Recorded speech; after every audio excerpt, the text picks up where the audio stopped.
जय धन्वंतरी, जय आयुर्वेद। आप सभी का स्वागत है हमारे YouTube channel the Ayurvedic reboot में।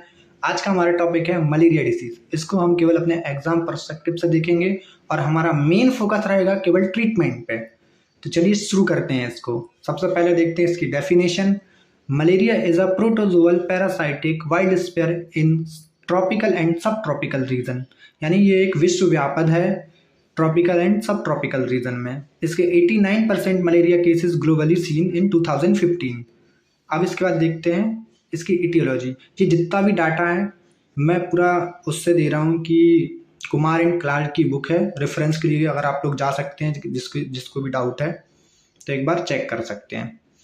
Transmitted by the female Anopheles mosquito, transmitted in contaminated blood से ये फैलता है, कंटामिनेटेड इक्विपमेंट से ये फैलता है, इंजेक्शन से फैल सकता है, या फिर जो ड्रग यूज़र्स रहते हैं, जो अपने ड्रग यूज़र रहते हैं, वो शेयर करते हैं अपनी निडल्स को आपस में, तो उससे भी मलेरिया फैल सकता है। मलेरिया बहुत रेयरली फैलता है थ्रू एयर, इसलिए इसको बोला जाता है एयरोपोर्ट मलेरिया। तो चलिए शुरू करते हैं अब लाइफ साइकिल ऑफ प्लाज्मोडियम। क्या होता है कि फीमेल एनाफिलीज मादा मच्छर जो अपन को कवाइट करती है, जिससे क्या करती है वो अपने स्पोरोजोइड ह्यूमन ब्लड में ट्रांसमिट करती है। वो स्पोरोजोइड ब्लड ट्रांसफ्यूजन के द्वारा जाते हैं लिवर में। लिवर में क्या होता है, वो अटैक करते हैं लिवर की सेल पे, हेपेटोसाइट को इन्फेक्ट करते हैं। वहाँ पे वो अपना माइटोटिक रेप्लिकेशन करते हैं। उसके बाद लिवर सेल रप्चर करते हैं, जिससे हमको पहली बार बुखार आता है, ठंड फीवर आता है, चिल्स विथ फीवर आता है। उसके बाद रिंगवर्म स्टेज आती है उनकी। फिर वो एंटर करते हैं लिवर के बाद आरबीसी में, और आरबीसी में अपनी सीजोन्स स्टेज में आ जाते हैं। फिर उसके बाद वो रेप्लिकेशन करते हैं आरबीसी में और गैमेटोसाइट बनाते हैं।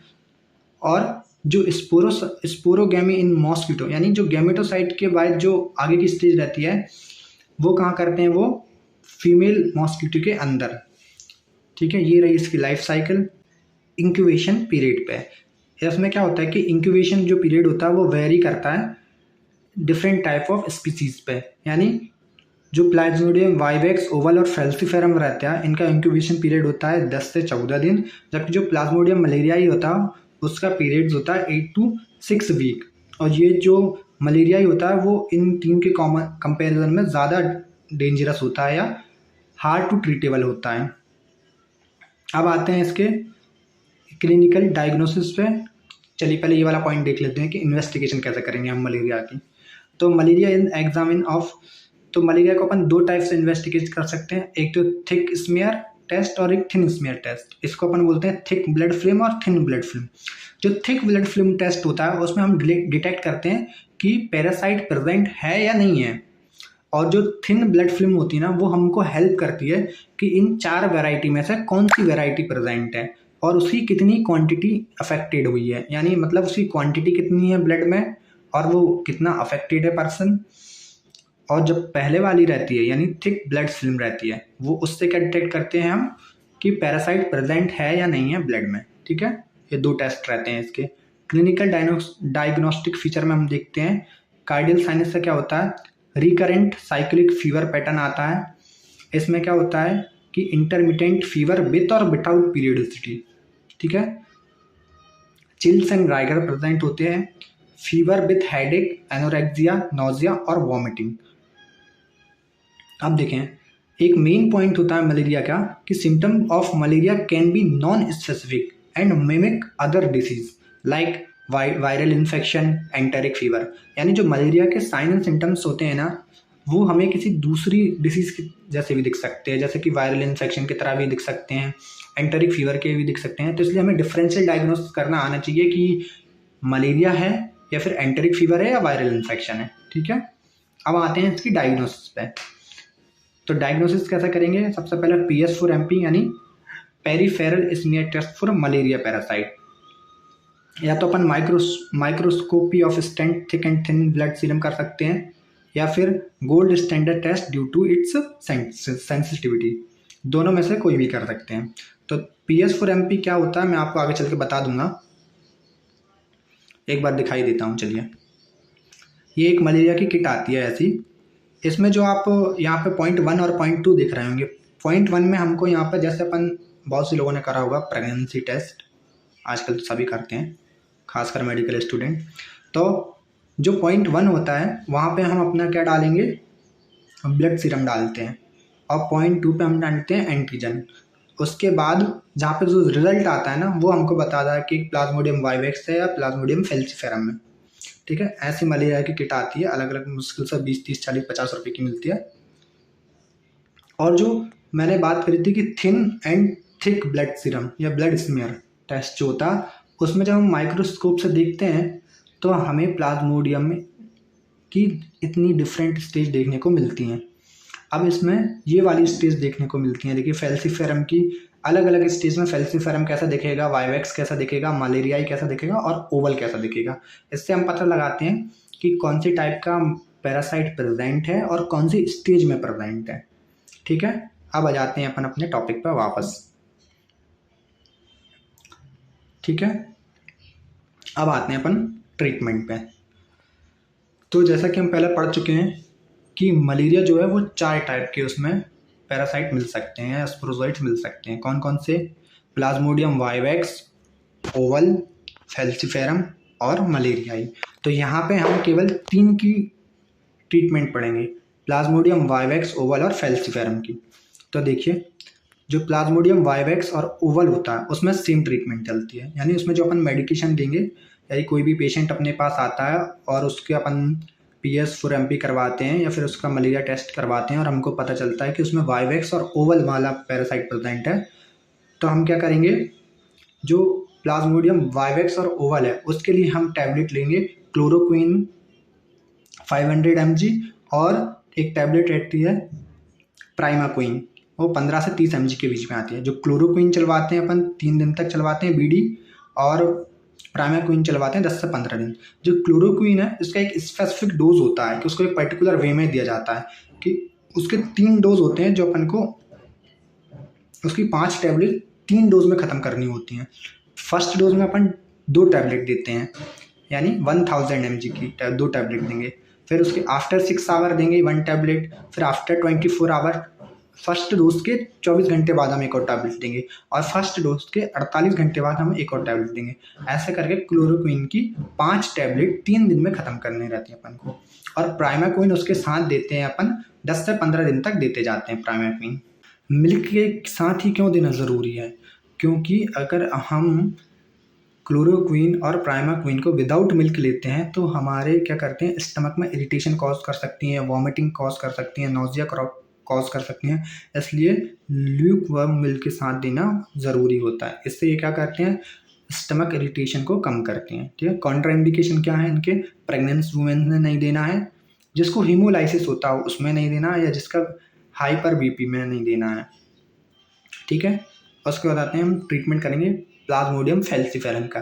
यानी अगर हमने मलेरिया का टेस्ट किसी पेशेंट को कराया है और हमको पता चला है कि उस टेस्ट में प्लाज्मोडियम फैल्सिफेरम वाला प्रोटोजोआ आया है, तो हम क्या करेंगे, इसमें हम ऊपर वाला ट्रीटमेंट नहीं देंगे। क्यों? क्योंकि जो फैल्सिफेरम होता है इंडिया में 100% बोल सकते हैं, क्योंकि 100% तो पूरा नहीं है, लगभग 95 से 98% तक जो वाइवेक्स और ओवल वाला मलेरियल पैरासाइट है वो क्लोरोक्विन के लिए रेजिस्टेंस हो चुका है। यानी उस पर अगर अपन क्लोरोक्विन देंगे तो कोई पेशेंट को कोई लाभ नहीं होगा, कोई असर नहीं करेगा उस पर। इसलिए हम उसमें क्या करते हैं, ACT plus long acting drug देते हैं। यानी उसमें क्या देते हैं, फैल्सिफेरम वाले में artesunate plus sulphur dioxin plus पायरेमिथिन।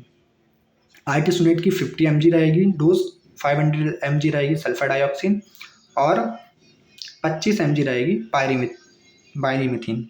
इसको VD देना है। इसका अल्टरनेटिव ऑप्शन है, हम इसको आर्टिसुनेट प्लस मेफ्लोक्विन भी दे सकते हैं BD। इनकी डोजेज और अमाउंट mg में है, ध्यान रहे। अब हम आ जाते हैं, इसका एक और ऑप्शन है, हमने प्लाज्मोडियम वाइवेक्स और ओवल में ये 2 टैबलेट दी और उनको कैसे देना वो भी मेजर कर लिया। प्लाज्मोडियम फैल्सिफेरम ने हमें 3 टाइप की टैबलेट दे सकते हैं। ट्रीटमेंट तो कई टाइप के हैं लेकिन मिनिमम आपको 3 तो याद रखनी ही है। पहला है आर्टिसुनेट, सल्फर डाइऑक्सिन और पायरीमिथिन। आर्टिसुनेट और मेफ्लोक्विन, इन दोनों में से या इन तीनों में से एक और है इसका ट्रीटमेंट, आर्ट्रीमीटर और ल्यूमेफेंट्राइन। आर्ट्रीमीटर एंड ल्यूमेफेंट्राइन। ये भी अपन को वीडी देना है 4 टैबलेट। कैसे देना है, एक देना फिर 8 घंटे बाद, फिर 24 घंटे बाद, फिर 26 घंटे बाद, ऐसे करके इसका डोज चलाना है। अब यदि हमने मलेरिया की टेस्ट पेशेंट में कराई और अगर हमको उसमें प्लाज्मोडियम वाइवेक्स और ओवल भी मिला और फैल्सिफेरम भी मिला, यानी दोनों का मिक्स केस मिला, उसमें दोनों पॉजिटिव आया, तो हमको क्या करना है, मिक्स ट्रीटमेंट चलाना है। मिक्स में क्या करना है, क्या चाहिए अपन को, उसमें हम ये जो नंबर 2 लिखा ना, आर्टिसोनेट प्लस मैफ्लोक्विन, या तो ये दे सकते हैं या फिर अपन आर्ट्रीमीटर और ल्यूमाफेन दे सकते हैं। इसमें क्या होगा, इसकी थोड़ी एफिशिएंसी कम हो जाएगी, यानी जो पेशेंट है वो थोड़े, जैसा अगर 8 से 10 दिन में ठीक होने वाला होगा तो उसको थोड़ा सा 12-15 दिन लग सकते हैं ठीक होने में। तो इसको बोलते हैं मिक्स ट्रीटमेंट। जब दोनों टाइप के प्रोटोजोआ पैरासाइट जो उसमें प्रेजेंट है ब्लड में, तब हम इसमें मिक्स ट्रीटमेंट चलाते हैं। ठीक है, अब हम देख सकते हैं, मैंने आपको ये बता ही दिया है कि ये PS4MP कैसे करते हैं। ये किट आती है, इसमें हम मलेरिया का टेस्ट, रैपिड टेस्ट कर सकते हैं इससे। ये मलेरिया ऐसा दिखता है, उसका जो प्रोटोजोआ रहता है वो ऐसा दिखता है अगर हम माइक्रोस्कोप से देखेंगे विभिन्न स्टेज में। उसके बाद मैंने आपको बताया था, ये रही सबसे पहले टाइप के प्लाज्मोडियम ओवल और वाइवेक्स के लिए क्लोरोक्विन फॉस्फेट 500 mg और प्राइमाक्विन 15 mg, 15 से 30 mg की, ऐसे उसकी 5 टैबलेट आती हैं। ये देखिए फर्स्ट डोज है, इसमें लिखा भी रहता है फर्स्ट डोज। पहले में केवल ये 2 टैबलेट यानी 1000 mg का डोज देना है। उस 6 घंटे बाद एक अपन को दूसरी टैबलेट देनी है। 24 घंटे बाद अपन को सेकेंड डोज देना है।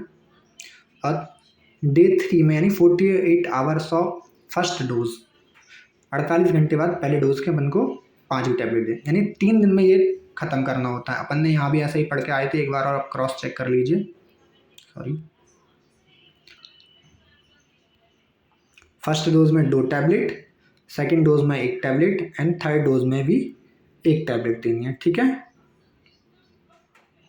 3 टैबलेट अपन को 3 दिन में 5 टैबलेट ख़त्म करनी है। ठीक है, तो ये रही क्लोरोक्विन फॉस्फेट। उसके बाद आपको मैंने आर्टिसोनिन सल्फेट और पायरिमिथिन टैबलेट बताई थी। इसकी एक ब्रांड नेम है फेल्सिकार्ट किट, ये पर्टिकुलर इसी नाम से आती हैं, फेल्सिकार्ट किट या मेल हेल्थ किट या आर्टिस्कोप किट। तो जितने भी मैंने मलेरिया के टाइप बताए हैं उनकी मेडिसिन मैं यहाँ मेंशन कर रहा हूँ, आप एक बार देख लीजिए। आपको कोई भी दिक्कत या परेशानी या कोई सुझाव देना चाहते हैं तो कमेंट में मेंशन करें। Thanks for watching.